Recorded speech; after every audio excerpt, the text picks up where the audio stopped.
In March 1953, a man named Joseph Stalin, the most absolute power on earth, collapsed on a bed. But the bodyguards stood frozen outside the door. The aides simply waited in silence, and no one dared to approach him. The system in which millions of people disappeared from Gulag was running unwavering even as soon as its creator died. How did a boy who was once a hope of revolution become an unvarnished absolute ruler who dictated the fate of tens of millions of people? It traces the life of a revolutionary behind the pseudonym Stalin. Steel. On deck. 1878, in the small town of Georgia on the outskirts of the Russian Empire. A boy named Joseph Jisigbang was born the son of a poor shoe repairman. The end of Russia was a time of extreme social contradictions. The remnants of serfdom still dominated the countryside, and workers in the city groaned in exploitation and poverty. Among intellectuals, popularism and Marxism spread, bombings and assassinations occurred frequently, and the spirit of revolution was ingrained deep underground. The boy's family reflected this suffering of the times. His father, Vladimir Lenin, was drunk and mercilessly beat his wife and son. Young Joseph had to fall into his father's violence night after night, which left a deep scar inside him. Mistrust and hostility towards the outside world, compulsion not to be controlled, and paradoxically a desire to completely control others. All of these psychological clues were formed during this time. In 1884, 6-year-old Joseph suffered from smallpox. He had a high fever and rash that lasted for several days, and after his recovery, his face was left with a scar that would not be erased for the rest of his life. Other children made fun of his appearance, which further isolated him. A sense of victimization and inferiority were deeply ingrained in his personality. This experience later developed into a paranoid disposition in which he took criticism as a personal insult and could not tolerate his competitors. The mother, Yekaterina, longed for her son to become a priest after escaping poverty and violence. In 1894, 16-year-old Joseph entered Tbilisi Seminary, but strict discipline and authoritative teaching style only antagonized him, and instead he began devouring banned revolutionary books. Reading Marx's Capitalism, Lenin's pamphlets, and the works of Russian populists, he was given an ideological framework for his personal anger and victimization. The absurdity of society was not an individual evil, but a matter of class structure, and the violent revolution was a moment that became a historical necessity. In 1899, after Stalin was expelled from the seminary for his revolutionary activities, he entered the underground revolutionary organization in earnest, organizing workers and inciting strikes. However, he was soon arrested and exiled to Siberia, and the endless snowfields, isolation surveillance, and the experience of exile in the freezing temperatures of -40 degrees made him even more ruthless. In order to survive, we had to suppress our emotions, consider others as tools, and do nothing for our purposes. During this time, he used several pseudonyms, but eventually he was cemented under the name Stalin. The nickname, which means steel in Russian, was not just an underground alias, but a way he defined himself, and an image he wanted to show the world. A steel will that can't bring any pain to its knees, can't shake any emotion, and can break any obstacles. This was the self-image he sought. When Lenin's Bolsheviks split with the Mensheviks, Stalin chose Bolsheviks without hesitation. Bolsheviks' elite avant-party theory and centralized organizing principles were perfectly in line with his tendencies. When other revolutionaries were engrossed in ideological debates and the development of theories, Stalin focused on practical action. He was neither a well-written intellectual nor a public speaker. Instead, he was good at running an organization, raising funds, and eliminating opponents. On June 26, 1907, a daring bank robbery occurred in Tbilisi. The Bolshevik armed group stormed the cash carriage and seized 250,000 rubles, which Stalin planned behind the scenes. Dozens of people were killed during the operation, but for Stalin it was an inevitable sacrifice to secure revolutionary funding. In the face of the revolutionary cause, individual lives became secondary, and violence became a legitimate means. Pure revolutionaries gradually began to be wary of his disposition, and he failed to build real trust in his relationship with his comrades. Either tended to see everyone as a potential competitor or traitor, and took criticism as a personal attack. If you lose an argument, you did forgive your opponent, and you showed an obsession with gaining the upper hand in power relationships. This paranoid distrust was not just a personality flaw, but a psychological basis for a fear system that would engulf tens of millions of people in the future. In October 1917, the Bolshevik Revolution succeeded. A new Soviet government was established. Lenin became the leader. Trotsky was revered as a revolutionary hero, while Zinoviev and Kenneth reigned as big names in the party. Stalin's presence, by comparison, was relatively minimal, but he was quietly establishing himself. During the Civil War, He controlled ethnic minorities as a member of the People's Committee on Ethnic Affairs, and carried out ruthless compulsory requisition in the process of food procurement. The opposition was relentlessly removed, disagreements were viewed as treason, and the ideals of the revolution were gradually fading in the face of the reality of maintaining power. On April 3, 1922, Stalin was appointed secretary of the newly established Bolshevik Party Central Committee. At the time, most party executives regarded the person as a working-level position to prepare minutes, manage documents, and coordinate administrative affairs. When flamboyant theorists and orators argued over the line in the Politburo, the chief secretary looked like a man behind the scenes organizing papers. Stalin himself seemed to accept this position with a humble attitude. But Stalin knew exactly the true value of this position, and the chief secretary managed the personnel records of the party members. Who is placed where, who is promoted, who is demoted. All these decisions have gone through the secretary's office. The secretary also had the authority to appoint secretaries of local party organizations. It was also the secretary's job to prepare the agenda for the Central Committee meeting, distribute documents, and control the flow of information. It was a position to take control of the entire neural network of the party. Stalin began to move systematically, and he placed his loyalists in major local organizations. Party secretaries from Ukraine, Georgia, and Siberia were filled with people who were indebted to Stalin. The working executives of the Central Committee, the inspectors of the Inspection Committee, the editors of the party's organs. These were his people, too. They provided Stalin with information, identified his intentions, and monitored the trends of potential opponents. Behind the formal power structure, an informal network of loyalties was being built. At the same time, Stalin remained moderate and neutral on the outside. They avoided extreme positions in the party's arguments and acted like mediators, coordinating opinions from both sides. Instead of a spectacular speech, a mere practical report, emphasizing organizational efficiency over theoretical originality. This strategy made him appear to be a non-threatening figure, and his potential rivals were not wary of him. Behind the official calls of revolutionary legitimacy and unity of the party, the secret purpose of perfect control of the individual was being built. In December 1922, Lenin suffered 2 strokes. In a state of disbelief, he began to worry deeply about the future of the party. From late December 1922 to early January 1923, Lenin wrote a series of oral notes, and in this document, later known as Lenin's Will, he evaluated key party leaders. As for Trotsky, he called him the most capable man but pointed to excessive confidence, and reminded Zinoviev and Kinov of their 1917 betrayal. However, the evaluation of Stalin was harshest, and on January 4, 1923, Lenin dictated an additional memo. Comrades, Stalin concentrated infinite power in his own hands after he became chief secretary, and I'm not sure he can always use this power carefully enough. And a few days later, I added a more direct recommendation. Stalin is too rough. This flaw is tolerable among comrades, but it becomes intolerable in the position of chief secretary. I therefore suggest to my comrades that they consider how to remove Stalin from the post. On January 21, 1924, Lenin died, and his will was delivered to the party leadership ahead of the party congress in May. The question of whether to release the suicide note became controversial. Trotsky insisted on disclosure, but he did not push aggressively. Zinoviev and Kinov rather defended Stalin.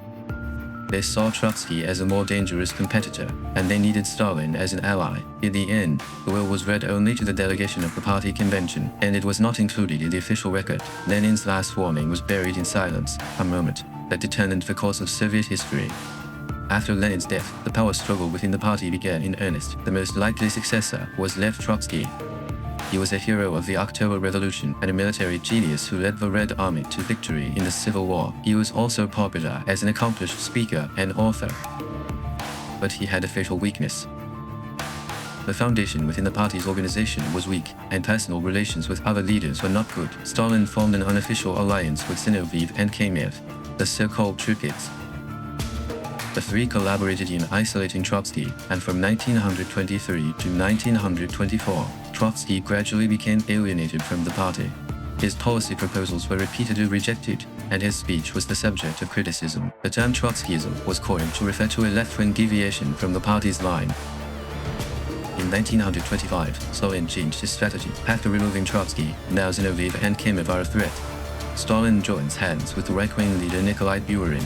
Now Zinoviev and Kamev have been branded leftist opponents, and their actions in cooperation in concealing Lenin's will in the past have become rather a weakness. In 1926 and 1927, Zinoviev and Kamev were ousted from the Politburo and removed from key positions. In November 1927, Trotsky was expelled from the party, soon afterwards exiled to Almaty, Kazakhstan, and the following year he was completely expelled from the Soviet Union. The sight of the revolutionary hero crossing the border into exile symbolized the solidity of Stalin's power. Trotsky finally settled in Mexico through Turkey, France, and Norway, but he never stopped criticizing Stalin in exile. And in August of 1940, the assassin Ramon Mercader sent by Stalin hit Trotsky in the head with an ice axe. It was the moment when the last competitor of the revolution was removed. Stalin, in power, began to fundamentally reshape Soviet society, and in 1928, the first five-year plan was launched. Rapid industrialization was the goal, and its resources had to be extracted from the agricultural sector. Stalin pushed for a policy of collectivization of agriculture. The plan was to integrate private farms into a collective farm named cohort, and to control the produce by the state.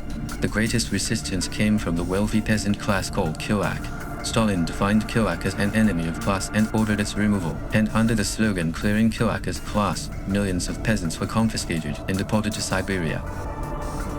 In the process, farmers who resisted collectivization were branded sabotage offenders and arrested or shot to death, while farmers slaughtered livestock and hid grain as a sign of resistance. From 1932 to 1933, a great famine occurred in Ukraine and the North Caucasus region, and this catastrophe, known as Holodomor, was a direct result of forced collectivization and ruthless grain exploitation. The state even took seed grain from farmers to sow and banned food from starving areas. At least 3.5 million people have died of starvation in Ukraine alone, with some estimates reaching 7 million. The whole village disappeared, and the hungry died eating bark and grass roots. Stalin didn't acknowledge famine.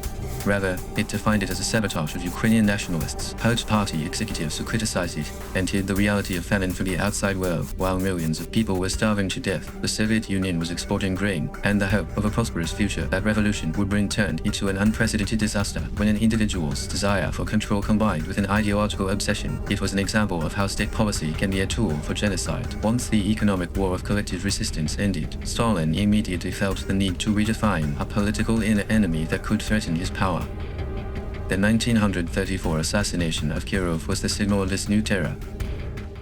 On December 1, 1934, around 4:30 p.m. gunshots rang out at the Smolny Palace in Leningrad. Sergei Kirov, the first secretary of the Leningrad Party, was assassinated. The culprit was a junior member of the party, Leonid Nikolaev, according to the official announcement. This was a solo crime out of personal resentment, but many historians suggest that Stalin may have been behind it. Kirov was a popular leader within the party and took a moderate stance on Stalin's harsh policies.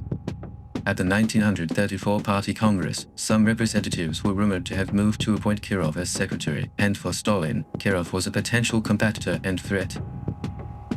On the day of the assassination, Kirov's head of security was killed in a mysterious accident, and Nikolaev was shot during interrogation, and the truth was buried forever. Stalin used the incident as an opportunity. On the night of the assassination, he immediately went straight to Leningrad and led the investigation himself. At midnight on December 1, the Central Executive Committee passed an emergency decree. It said the investigation of the alleged terrorists should be completed within 10 days. The trial will be conducted without a lawyer. The appeal will be impossible, and the death penalty will be executed immediately. The statute became a legal instrument for the Great Purge. Soon a wave of arrests began. At first, former opposition figures such as Zinoviev and Kamev were targeted, and they were imprisoned on charges that they were morally responsible for the assassination of Kirov. But this was just the beginning. From 1936 to 1938, the Great Purge reached its peak, terrorizing entire Soviet society. In August 1936, the first Moscow trial was held. 16 former Bolshevik leaders, including Zinoviev and Kamev, sat in the defendant's seat, and the indictment was shocking. They conspired with Trotsky to assassinate Stalin and other party leaders, and they ran a terrorist organization trying to overthrow the Soviet Union. The trial was conducted publicly, and foreign journalists were also allowed to attend. What was surprising was that the defendants confessed to all the allegations. Leaders who had led the revolution earlier with Lenin tearfully confessed their crimes in public court, and asked the party and Stalin for forgiveness. Behind this strange sight was a system of sophisticated torture and psychological pressure at work. The defendants were held for months in an underground prison of NKVD, As secret police organization, the NKVD was then a super-state agency that oversaw arrest, investigation, and internal control, and was a key executive organization of the Great Purge. It was followed by unsleeping torture, constant interrogation, and threats to the family. If you confess, you will save your life. The threat was repeated. If you resist, your whole family will be executed. Some even chose confession as their last service to the party. Even false confessions were considered part of the service of the party and were interpreted as an act of exposing conspiracies by outside forces. All 16 were convicted and shot on August 25. In January 1937, a second trial was held, and 17 people were charged, including Kaledek, and early the following year, the third and final trial included Nikolai Buharin. Buharin was once a figure Lenin praised as the party's most valuable theorist and an ally of Stalin in the mid-1920s, but he, too, became the enemy of the people and ended up being shot in court. The irony of the first generation of the revolution being executed as traitors who betrayed the revolution was repeated. The most destructive aspect of the Great Purge was the attack on the military. In May 1937, Marshal Mikhail Tuchevsky and 8 other senior generals were arrested. Tuchevsky was a pioneer in Soviet military theory and a man who developed mechanized troops and air warfare tactics. He was accused of conspiring with the German chiefs of staff to plan a coup. The evidence was fabricated by NKVD. According to some data, German intelligence leaked counterfeit documents to promote discord within the Soviet Union, which Stalin was willing to exploit. Tuchevsky and his fellow generals were sentenced to death in a closed trial and executed on June 11. After the shooting, their bodies were cremated and disappeared without a trace. The military purge was just beginning, and from 1937 to 1938, the command structure of the Red Army was dismantled, and 3 of the 5 marshals were executed. 13 of 50 military commanders, 57 of 85 corps commanders, and 110 of 195 division commanders were arrested or shot. Most naval admirals were also removed, and a total of more than 35,000 officers, including air commanders, were purged. This destructive purge had a devastating effect on the military power of the Soviet Union. Experienced commanders disappeared, and the position was filled with loyal but incapable figures. The development of military theory was halted, and new tactical experiments were considered dangerous deviations. Just a few years later, in the phase of the survival test of Hitler's invasion, the price of his decision was paid for by millions of lives. The Great Purge was not just a matter of high-ranking officials. It engulfed entire Soviet society: factory manager, scientist, engineer, teacher, artist. No job, no position was safe. The reasons for the arrest were ambiguous. The enemy of the people, the Trotskyists, foreign spies, and the sabotage. This social stigma was attached without concrete evidence. NKVD operated a quota system. Each district was given a number of people to arrest. Local NKVD chiefs had to fill this quota, and it didn't matter if they actually committed a crime. Failure to meet the quota has led to the doubt of the person in charge himself, and if it is succeeded, it has been praised for its revolutionary vigilance. The purge has become a self-proliferative system that works on its own logic. In these Soviet societies, pushing became commonplace. Neighbors accused neighbors, and colleagues betrayed colleagues. Minor comments from the past, contact with foreigners, distant relatives with the opposition, everything was grounds for doubt. An anonymous complaint flooded the NKVD. Some were from genuine loyalty, but in many cases they were personal resentment, a desire for promotion, or a preemptive attack to protect themselves. Fear was also rampant among party executives. When Stalin spoke up at the Politburo meeting, everyone tried to figure out what he meant. Even when to start clapping and when to stop became a survival skill. If you stopped clapping too early, you were suspected of lacking enthusiasm, and if you hit it too long, you could be mistaken for sneering. In 1937, at a local party conference, there is a record that the applause lasted for 11 minutes after Stalin's speech, because no one had the courage to stop first. Every night, black cars toured the streets, and NKVD agents arrested people according to the list. The knock at 2 a.m. became a symbol of fear, and most of those arrested did not return. Some were shot and many were sent to Gulag, a concentration camp. Millions of people died while working in inhumane conditions in camps in Siberia and the Far East. Even the official statistics are not accurate, but it is estimated that at least 680,000 people were shot and over 1.5 million were sent to camps from 1937 to 1938. The most ironic aspect of the Great Purge is that it removed the subjects of the revolution in the name of defending it. Many of those executed were revolutionaries who fought against the Tsar system, and fighters who risked their lives to fight for the Bolsheviks in the Civil War. In 1917, the majority of the party members were purged, and all members of the Politburo who worked with Lenin were removed except Stalin. Talented professionals were also sacrificed. Economic planners, industry managers, and scientists were arrested on sabotage charges, and failure to meet production targets was considered an act of intentional sabotage, and technical failure became evidence of treason. In this atmosphere, innovation and creativity were considered dangerous deviations, and the only safe choices were silence and conformity. Even Stalin himself could not escape the system of fear. He signed a list of hundreds of arrests every day, and the moment he wrote shooting a single letter next to his name, it soon became a death sentence. But as the purge progressed, his paranoia grew deeper. Everyone around him was suspected of being a potential traitor, and even a small failure was considered a deliberate sabotage. In late 1938, even the NKVD chief Nikolai Yezhov, who was the direct executor of the purge, was arrested and executed. The system of fear was falling into a self-destructive cycle that even himself and other operators devoured. On August 23, 1939, the world was stunned. When the frenetic purge of the inside was over, the outside threat was already coming to reality. The Soviet Union and Nazi Germany signed the Non-Violability Treaty. On the surface, it was a treaty that promised mutual inviolability, but the secret protocol said that Eastern Europe would be divided between the two countries. Stalin believed that this treaty had secured the security of the Soviet Union, but ironically, the military vacuum and internal distrust system he removed would demand a lethal price in the face of the catastrophic test of Hitler's invasion. Hitler was planning to enter the East from the beginning, and the treaty with the Soviet Union was only a temporary expedient. From the end of 1940, Soviet intelligence agencies began sending reports on the preparations for the German invasion. German troop gatherings were seen in the border area, and were specifically reported by the date of the invasion. The British Intelligence Department, the Soviet spy organization the Red Orchestra, and even German deserters delivered the same information. Stalin ignored all these warnings. In his paranoid worldview, this was a provocation by Western imperialists to clash the Soviet Union with Germany. He reprimanded intelligence reporters, and some were punished for fostering panic. Border guards were ordered not to respond to German provocations. Stalin was convinced that Hitler would not open the Eastern Front until the war with Britain ended. His judgment was logically reasonable, but he underestimated Hitler's ambitions and conceit. Around 3:15 a.m. on June 22, 1941, 3 million Germans crossed the Soviet border. Operation Barbarossa was launched. The German Air Force bombed Soviet planes on the ground. Armored units rushed deep, and Soviet forces were completely defenseless. Many units were still deployed at peace and were not ready for combat. Early in the morning, the news arrived to the Kremlin, but Stalin didn't believe it at first. "This is a provocation. Do not fire." But after a few hours, the seriousness of the situation became apparent. As the border guards were destroyed, cities were bombed, communications were lost.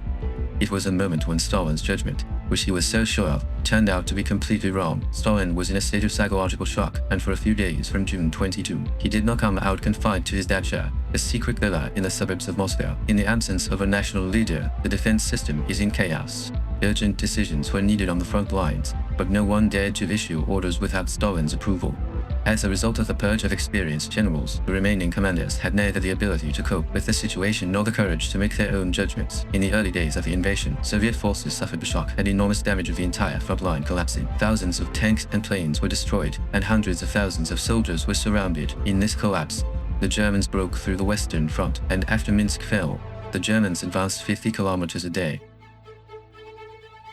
After the subsequent collapse of the front line, Smolensk was surrounded, the road to Moscow seemed to open, and on the northern front, Leningrad was surrounded. And a harrowing 900 days of siege began. In early October, the Germans launched their final offensive against Moscow, Operation Typhoon. Government agencies were introduced to the east, and foreign embassies moved to Kuibyshev. Panic spread among the citizens of Moscow. Some tried to escape, and looting and disorder arose. Stalin decided to stay in Moscow.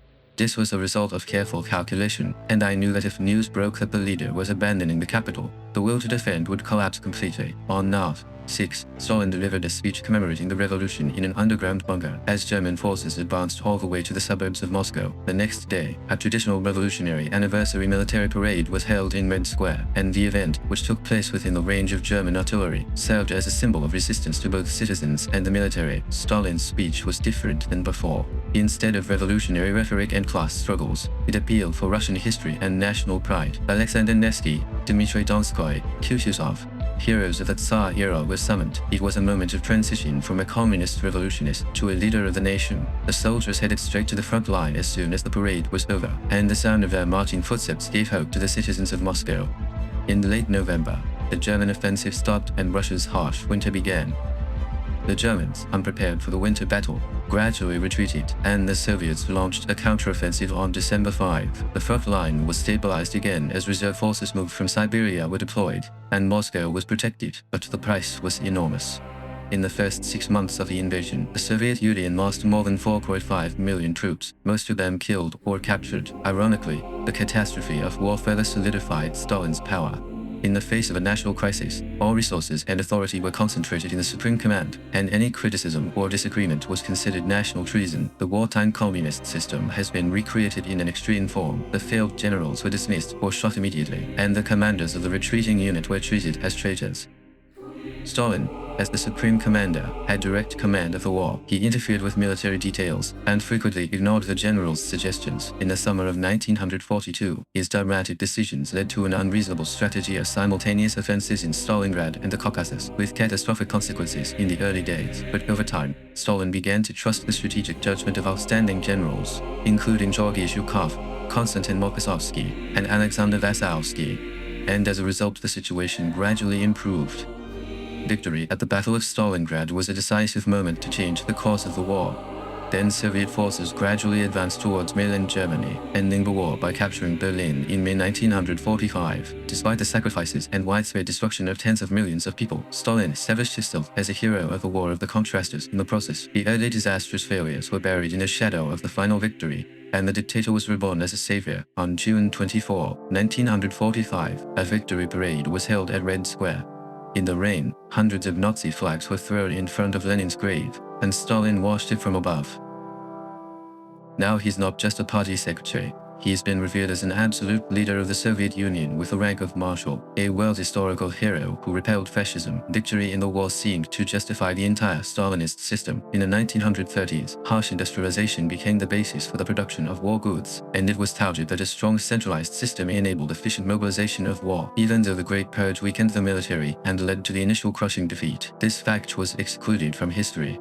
As a result, Stalin was reshaped as the planner and leader of all victories. Personal worship has soared to unprecedented levels. In each city, huge statues of him were built, and portraits were hung in every building. Newspapers and radios praised him every day, and artists had to express themselves in their works. Names such as the great comrade Stalin, the father of all nations, and the genius leader have been established in official discourse. His 60th and 70th birthdays were held as a national event, and communist envoys from around the world flocked to Moscow. After the war, the Soviet Union emerged as a superpower. Eastern European countries were in the sphere of influence of the Soviet Union, and the Cold War began in 1949 when China became communist. The world was divided around the US and the Soviet Union, and Stalin set the course of each country's communist party as the leader of the international communist movement. The Soviet Union's 1949 development of atomic bombs further elevated his status, but the glory of victory brought about a new paranoia. Contact with Western allies during the war, experience in POW camps and sending troops abroad could pollute the Soviet people. Stalin said the returned prisoners were not heroes but objects of doubt, and hundreds of thousands were interrogated or sent to Gulag on charges of betrayal. In 1948, the anti-globalism campaign began. Contact with Western culture, marriage to foreigners, and reading foreign literature became the subject of doubt, and Jews became special targets. Jewish intellectuals were attacked under the code of ruthless globalists, and in the same year, Anti-Fascism Committee Chairman and actor Solomon Mierholz was killed in a mysterious traffic accident. In fact, this was an assassination by the National Security Service, an MGB that was only renamed from NKVD. There was also a purge in Eastern European satellite states. Communist Party leaders who were active in the West during the war, or who showed their independence towards the Soviet Union, were removed. In 1948, when Yugoslavia's Tito broke away from Stalin, the search for the so-called Titoists began in other Eastern European countries. People who were not subordinate to the Soviet Union and supported independent communist lines, like in Hungary, Kostov in Bulgaria, and Slansky in Czechoslovakia, were all executed after public purge trials, and the Moscow trials of the 1930s were recreated in Eastern Europe. At the end of 1952, Stalin's paranoia reached a new peak. On Jan 13, the Pravda newspaper published a shocking article called White Devils. It was about prominent doctors plotting to poison the Soviet leadership, and 9 people were arrested. 6 of them were Jews, who were accused of colluding with Western intelligence to try to kill senior leaders under the guise of medical therapy. In particular, the deaths of Andrei Stanov and Alexander Sherbakov had been singled out as crimes by those doctors. Stalin's doctor, Vladimir Vinogradov, was also arrested. False confessions were forced through torture, and the media lashed out at doctors day after day, inciting hatred against Jews. A new grand purge has begun. According to scholars, Stalin prepared a plan to forcibly relocate Jews to Siberia, and a purge of the medical community as a whole was also scheduled. During Stalin's time, even the high-ranking members of the party were not safe. Even Molotov's wife was arrested, and Mikoyan and Borisilov, longtime Stalin's aides, were constantly suspected.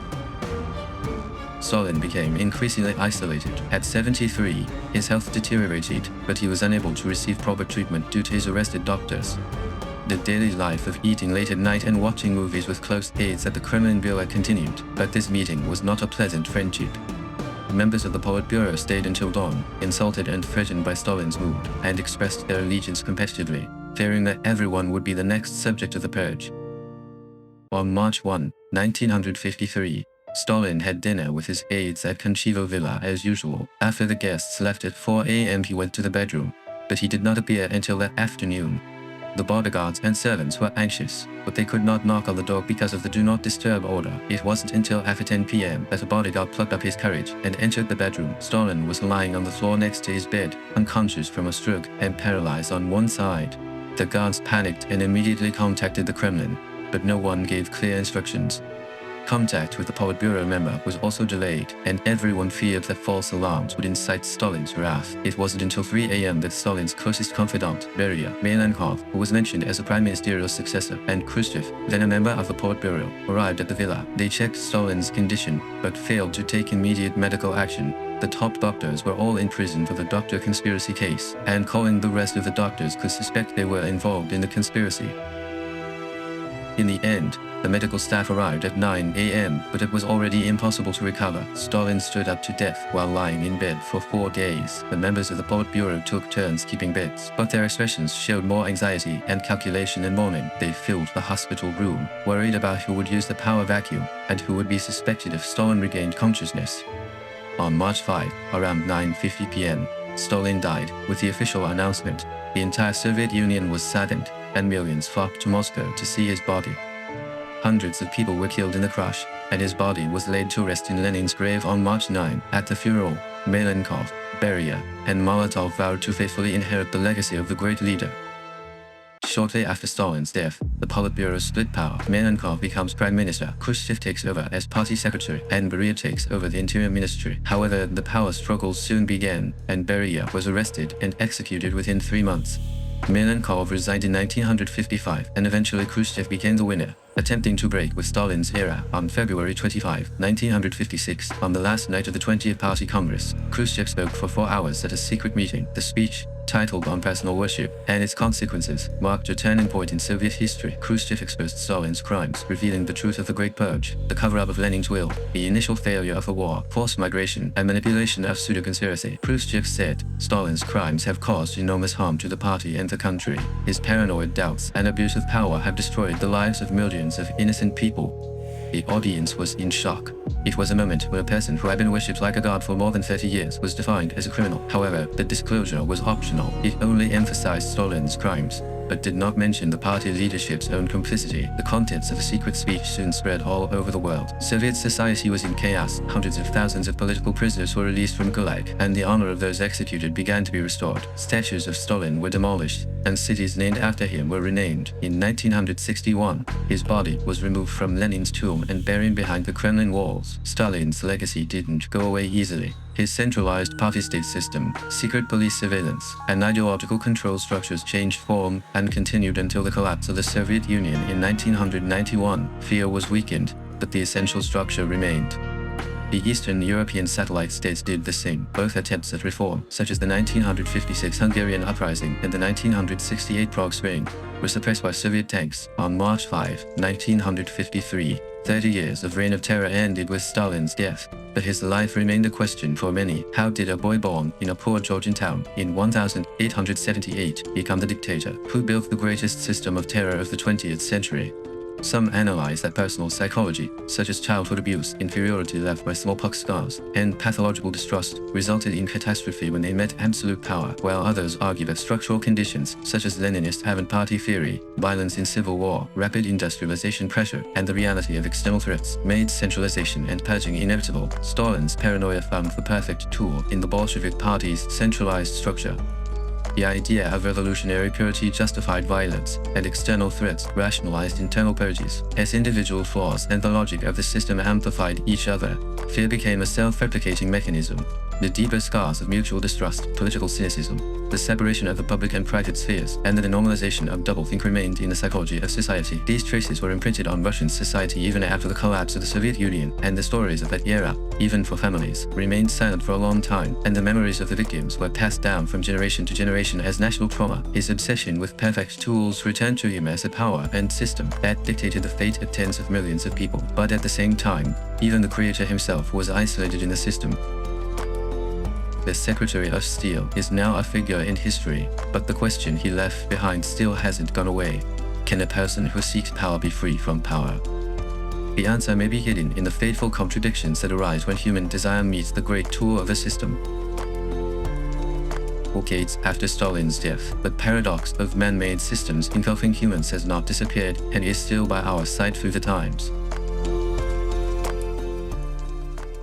In January 1924, a temporary mausoleum was erected in Moscow's Red Square. Inside lay a man who had died 3 days earlier. However, his complexion looked like that of a living person. In life, Lenin wanted to be buried beside his mother in his hometown, but his body, trapped within the system he created, remains to this day enshrined in a glass case as a national symbol. This story begins with the execution of his brother in 1887. In 1917, the flames of revolution ignited in Petrograd. Revolutionaries sought to topple the old empire, shouting for bread and peace, and at the center of that revolution stood the architect, Vladimir Ilyich Lenin. April 22, 1870, in Simursk, on the middle Volga River of the Russian Empire, Vladimir Ilyich Ulyanov was born. His father, Ilya Ulyanov, was an imperial education official. The family had a stable environment that met the empire's ideal image. When he grew up in an elite educational environment, Vladimir was a natural talent who always received top grades and spoke Latin and several foreign languages fluently. Among the teachers who taught him was the father of Alexander Kerensky, who later became a symbol of counter-revolution, and it is said he evaluated Vladimir as the most outstanding student I have seen. But as the first crack appeared in the peaceful family, this genius boy faced the cold reality for the first time. In January 1886, his father died suddenly of a brain hemorrhage. The stable life of the Ulyanov family was shaken, and he, who had grown up in a sheltered environment, felt for the first time the state's indifference to an individual's life and death. On May 20, 1887, an even greater shock arrived. His brother Alexander was charged with conspiring to assassinate Emperor Alexander Roman III and was hanged at the Schlesselburg fortress near St. Petersburg. This was not merely a family tragedy. The imperial court carried out the execution, and the Ulyanov family was branded as a criminal family overnight. Upper-class acquaintances cut off contact, neighbors kept their distance, and social isolation proceeded rapidly. According to a later recollection by an associate, Vladimir said at the time, "We must take a different path." He is reported to have said this, not the path of individual terrorism his brother had chosen. Vladimir chose a more fundamental path. Rather than being consumed by anger, he analyzed the event calmly, not viewing his brother's death as a simple matter of revenge, but using it as an opportunity to plan organized revolutionary activities. In December of the same year, Vladimir, who had entered the Kazan University Faculty of Law, was immediately expelled for participating in an illegal student assembly. He spent only 1 semester at the university. After leaving the establishment, he read the works of Karl Marx and Plekhanov's analytical books, acquiring legal knowledge through self-study, and simultaneously entering underground revolutionary organizations. In 1895, 25-year-old Vladimir traveled through Western Europe and met exiles who followed Marxism, including Plekhanov. After returning, while organizing labor groups in St. Petersburg, he was arrested by the police on charges of Marxist activities and was sentenced to 3 years of exile in Shushenskoye, Siberia. Amidst the sub-zero snowfields and extreme isolation, he was instead able to focus on writing and contemplation. In exile, Vladimir analyzed vast amounts of data and offered the development of capitalism in Russia. This book became the theoretical foundation for how he would organize revolutionary groups in future. During the period, he married Nadia Kotskaya, and this union was closer to a revolutionary partnership than romantic love. Kropskaya served as his closest collaborator for the next several decades and played a key role in the external communication network. During this period, he began using the pseudonym Lenin This name, taken from the Lena River in Siberia, would be on a simple disguise, erasing the private self of Ulyanov and symbolizing himself newly established as a revolutionary. In 1900, returning from exile, Lenin immediately went into European exile. Based in Munich, a city in southern Germany, he founded the revolutionary newspaper Iskra, meaning spark, and unified scattered organizations into a single focal point. In 1902, he published the book What is to be Done, which later became a textbook for the Bolshevik organization. His work combined Karl Marx's theory with Lenin's own analysis. The core thesis was that loose membership, democratic debate, and mass solidarity were all rejected in favor of a strictly trained elite of professional revolutionaries who alone could complete the revolution. In July 1903, held in Brussels and London, the Second Congress of the RSDLP became the catalyst for factional divisions. Lenin sought to limit membership to direct guidance and absolute obedience, while Martov preferred a loose association. After the two positions collided, a vote was held, and as Lenin gained more support by a narrow margin, he named his supporters Bolsheviks, meaning the majority, and the opposition Mensheviks, meaning the minority. The naming gave Lenin symbolic and psychological advantage. This deepened the split in political leadership and the movement itself. Along with this, the principle of democratic centralism was established. This structure, allowing debate but demanding absolute obedience after a decision, became the framework for the later Soviet one-party dictatorship. In 1905, all of Russia was in turmoil. On January 22nd, in St. Petersburg, while workers marched to petition the Tsar, the gunfire of guards killed hundreds in the incident known as Bloody Sunday, spreading into nationwide strikes and uprisings. Lenin returned from exile to join worker organizations. That experience became an anchoring point and the initial baseline for party organizational unity. However, the revolution was soon suppressed, and Lenin once again went into exile, moving between Geneva, Paris, London, and Zurich. He wandered through Europe for nearly 17 years. In exile, Lenin was a revolutionary theorist, but he was also a man of extremely ordinary routines, continuing his writing in a shabby rented room in Zurich. He started his day with the opening of the public library, and hated being forced out at closing time. Fellow socialists assessed him as uncompromising and difficult to handle. And amidst internal feuds and funding disputes, he did not back down a single step from his line. In July 1914, the outbreak of World War I led to a reaction from Lenin that shocked his peers. While European socialist parties supported their governments and accepted the war, he raised the slogan imperialist war into civil war, calling for the complete opposite path. His logic that the Russian Empire's defeat increased revolutionary potential was seen as extremism by his peers, but Lenin remained unshaken. He believed that as the war dragged on and the people suffered, that exhaustion would become the catalyst for revolution. In January 1917, Lenin spoke calmly before young socialists in Zurich. We of the older generation may not live to see the decisive battles of this revolution. The audience took this as the honest resignation of an exile, and Lenin himself might have believed so too. But only a few weeks later, unlike his words, the streets of Petrograd surged with protests and crowds. With the horrors of war and the Tsar's incompetence overlapping, strikes and demonstrations exploded across Russia. Tsar Nicholas Roman II finally abdicated. The 300-year Romanov dynasty collapsed in just 3 days, and the empire fell into an unprecedented power vacuum. Hearing the news in Zurich, Lenin immediately sought a way home. With Allied ramps blocked, the German General Staff reached out first. The German proposal was a calculation strictly for their own interests. The logic was that sending Lenin into Russia would lead to the collapse of the Eastern Front. If this debate broke out within the General Staff, opponents warned that the sparks of socialist revolution could also be dangerous for Germany. But to reduce bleeding on the Eastern Front and concentrate power on the Western Front, realism won out. Some described this move as releasing a germ into the body of Russia. Germany especially treated the train carrying Lenin's group, sealing it so no country could board, exit, or inspect it. The train passed through Switzerland, Germany, Sweden, and Finland, heading toward Russia. According to the memoirs of Grigory Zinoviev, who accompanied him, Lenin spent the entire journey organizing the platform to be announced upon his return. The sealed train car was his final preparation time. With the April theses, the core strategy of the Bolshevik Revolution was finalized. Germany expected the germ injection to impact the Eastern Front, but the result escalated into an uncontrollable global variable. At 11 p.m. on the night of April 16, 1917, the train carrying Lenin arrived at Finland Station in Petrograd. Thousands swarmed the platform, filled with red flags and torches, and a military band played the Marseillaise to welcome him. Bolshevik leaders who came to meet him delivered welcoming remarks. and tried to discuss cooperation with the provisional government, but he cut them off resolutely. He climbed atop an armored car in front of the station and shouted to the crowd amidst torches and searchlights, "All power to the Soviets," rejecting all cooperation with the provisional government. This cry, declaring an immediate socialist revolution, was a radical line that even the Bolsheviks present had not expected. This declaration became the prelude to the events that would decide Russia's fate. The next day, the shock spread as the April disease was officially released. An end to the war, nationalization of land, overthrow of the provisional government, and the immediate transfer of power to the Soviets were the core demands. Even the editorial staff of the party newspaper Pravda added a footnote saying, "This is merely Lenin's personal opinion, but for the soldiers and peasants exhausted by the war, Lenin's slogans directly represented what they desired most." And after that, support for the Bolsheviks rose sharply.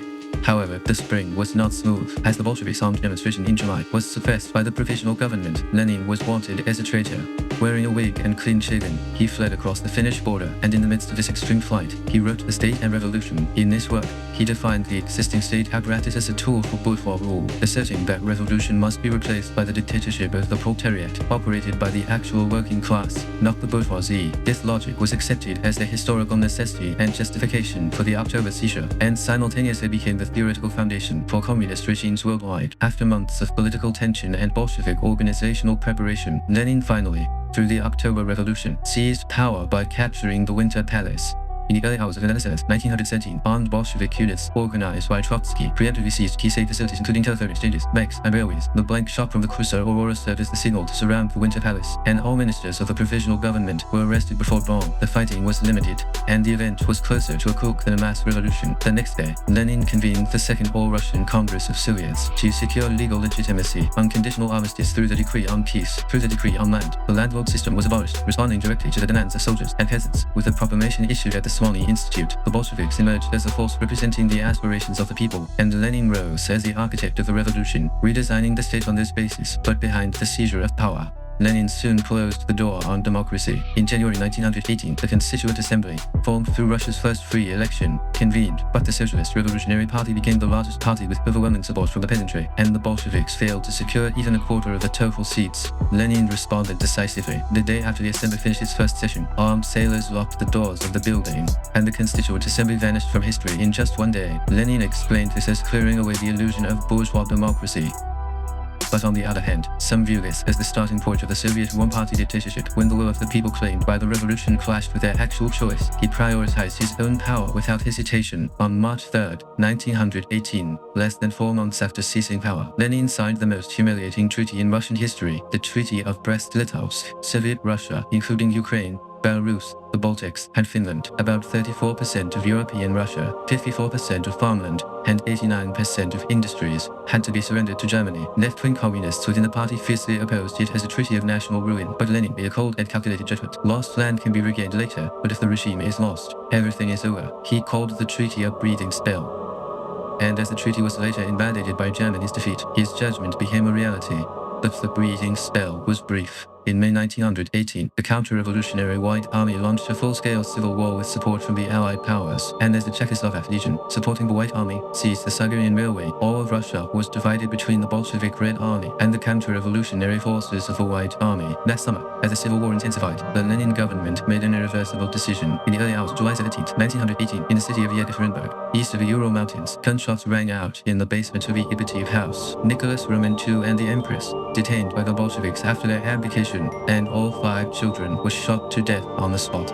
As the White Army approached the city, local Bolshevik leaders, acting under instructions from Moscow, carried out the summary execution. At the last bloodline of the 300-year Romanov dynasty vanished, the possibility of an imperial restoration disappeared completely. Consequently, the counter-revolutionary forces lost their justification for negotiation, and for the Bolsheviks, no path for retreat remained. The civil war had now become a fight to the end, until one side was completely annihilated. While Lenin was the architect of diplomacy and governance, the man who led the civil war to victory on the actual battlefield was Trotsky. He created the Red Army and rebuilt it in a way that was more pragmatic than revolutionary from the start. The core strategy was the forced mobilization of former Tsarist officers, and the number of former Tsarist officers conscripted into the Red Army reached 50,000. The issue was trust. Trotsky introduced the political commissar system by placing the Bolshevik party commissar alongside every military commander.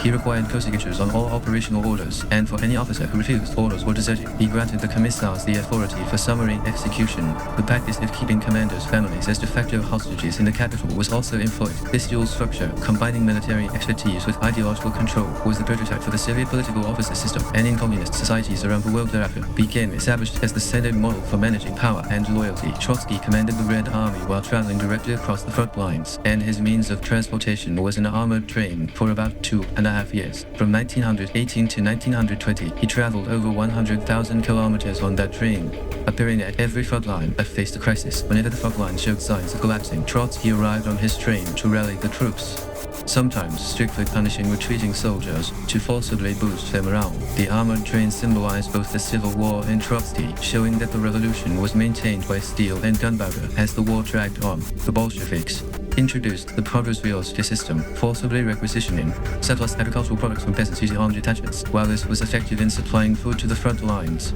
the peasants' motivation to produce was severely diminished as the money economy collapsed and bartering became commonplace. Starvation and extreme famine occurred throughout the Volga River basin. This led to a peasant uprising in the Tambov Oblast, and the suppression forces under the command of Mikhail Saakashevsky suppressed it by attacking even civilian areas. The peasantry, once the revolution's support base, turned into the regime's greatest hostile force. For Lenin, the revolution was a start, not a destination. In March 1919, he founded the Comintern in Moscow to globalize communism, uniting communist parties worldwide under a single command, and specifically expected a revolution in Germany. However, contrary to expectations, the Spartacist uprising in Germany in 1919 was suppressed, and the Hungarian Soviet Republic collapsed after only 133 days, meaning the chain reaction of revolution did not occur in Europe. The Soviet Union became a lone communist state, surrounded by capitalist powers, and this isolation later developed into a catalyst for the regime to converge even more violently inward. In fact, the foundation of terror was prepared even before the Civil War. In December 1917, 2 months after the October Revolution, Lenin appointed Felix Dzerzhinsky as the head of the All-Russian Extraordinary Commission for Combating Counter-Revolution and Sabotage, creating the secret police known as the Cheka. The Cheka operated outside the existing legal system and was capable of arrest and summary execution without warrants, trials, or defense, meaning anyone classified as an enemy of the class could be eliminated without any proof. Dzerzhinsky defined the Cheka as organized terror, and in fact, the Cheka was the tool of terror chosen by the Lenin government, and the practices of summary execution and forced labor camp operations became the foundation that led to Stalin's great purge later on. On the evening of August 30, 1918, just after Lenin finished a speech at the Michelson factory in Moscow, amidst the misery caused by the Bolsheviks, war communism, and grain requisition, regarding the situation as a betrayal of the revolution, Socialist Revolutionary Fanny Kaplan targeted Lenin and fired for political reasons. One of the 3 shots only grazed his clothes, but the other 2 pierced his neck and left lung, causing fatal injuries. Lenin did not die instantly, but hovered between life and death for weeks, and the aftermath of the event was more lethal than the bullets themselves. The Cheka immediately and officially declared the Red Terror. Arrests and executions became possible based solely on class background, without a legal process, and specific groups such as the bourgeoisie, former officers, and socialist revolutionaries became targets for potential liquidation. The assailant Kaplan was summarily executed within days, and the Lubyanka Cheka headquarters in Moscow became a symbol of Soviet terror. Lenin miraculously survived, but the secret police Cheka, founded to protect the revolution and maintain power, soon began to function as a tool of reign of terror. As a result, the regime became irreversibly altered. In March 1921, as the Civil War neared its end, the Bolshevik regime faced its most dangerous internal crisis. Sailors at the Kronstadt naval base, once called the heart of the revolution, revolted. These were not enemies of the class, but the very people Lenin himself called the pride and glory of the revolution. Under the slogan "Soviets without Bolsheviks," they demanded free elections, freedom of the press, an end to forced requisition, and the abolition of the Cheka. Ironically, their demands were similar to the values Lenin had championed in the early October Revolution of 1917, but they had resurfaced in a form that targeted the Bolsheviks, the very subjects of the revolution. Lenin judged this to be more dangerous than counter-revolutionary forces, because demands questioning the legitimacy of the revolution could not be stopped by simple military force alone. Ultimately, Lenin chose armed suppression instead of dialogue. The suppression forces, commanded by Trotsky, advanced to Kronstadt across the frozen Gulf of Finland, until the first attack was halted by the sailors' counterattack. They captured the base on March 17 after 2 weeks of combat. Thousands were killed in action or executed during the process, and many who survived were sent to Siberian labor camps. It was the day the revolution turned its guns on its once most loyal children to recover the economy and calm the public unrest after the suppression. Lenin chose a strategic retreat from his hardline policies. He convened the 10th Party Congress to announce the new economic policy, allowing peasants to sell their surplus agricultural products and permitting the operation of small-scale private enterprises. The economy gradually recovered, but the memory of Kronstadt was never erased. Later, Stalin abolished the NEP and implemented forced collectivization, which is interpreted as a measure to control the instability of the peasantry, revealed through the Kronstadt rebellion and the NEP experience. In May 1922, the 52-year-old Lenin suffered his first stroke. The right side of his body was paralyzed, and his speech was also impaired. He seemed to recover briefly, but a second stroke occurred in December of the same year, and after that, he could never return to his former state. The Gorky estate on the outskirts of Moscow became his residence, and under the leadership of Stalin and others, in the name of rest and recovery, Lenin was isolated from the outside world. Stalin, as the general secretary, effectively controlled Lenin's health and daily life, monopolizing all channels through which Lenin communicated with the outside. Access by his secretariat was restricted, and all information regarding Lenin's condition and instructions was transmitted to the party leadership through Stalin. Confined to his bed, Lenin could not directly monitor the party's movements, nor could he know if his instructions were being properly executed. The system Lenin created to control people ironically resulted in Lenin himself being shackled by it. In December 1922, Lenin used his remaining strength to dictate his testament to his secretary. The testament assessed Trotsky, Zinoviev, Bukharin, etc., evaluating the party's key leaders, with the section on Stalin being particularly clear. Comrade Stalin has concentrated unlimited power in his hands, and I am not sure he will always use it with sufficient caution. A few days later, Lenin dictated an additional note: Stalin is too rude. This defect is tolerable among comrades, but becomes intolerable in the office of General Secretary. Therefore, I suggest that the comrades find a way to remove Stalin from the post of General Secretary, he added. However, this testament was not made public at the party congress. Stalin's potential rivals, Zinoviev and Kamev, cooperated in blocking the document because they saw Trotsky as a greater threat than Stalin. Lenin's final warning was buried with the tacit consent of Stalin's supporters, and the document was not made public until after Stalin's death, during the era of Nikita Khrushchev. Meanwhile, at the Gorky estate, Lenin tried to regain his power as he realized Stalin was insulting his wife, Kretskaya, with political pressure and blatant disrespect, effectively bypassing his authority through these actions. Lenin sent a letter saying, "I shall break off all relations with you." However, Stalin, who already controlled the bureaucracy through his post, settled the situation with only a formal apology, and Lenin could no longer produce any meaningful political results. On December 30, 1922, the USSR was officially established. Lenin, confined to his bed, could only watch the historical declaration, and his dream of an equal union among nations was never realized. Actual power was already concentrated and operated by the Secretariat in Moscow and by Stalin, who had become the real power holder. On January 21, 1924, at 6:50 p.m., Lenin passed away following a fourth stroke. He was 53 years old. Stalin immediately began to move as planned.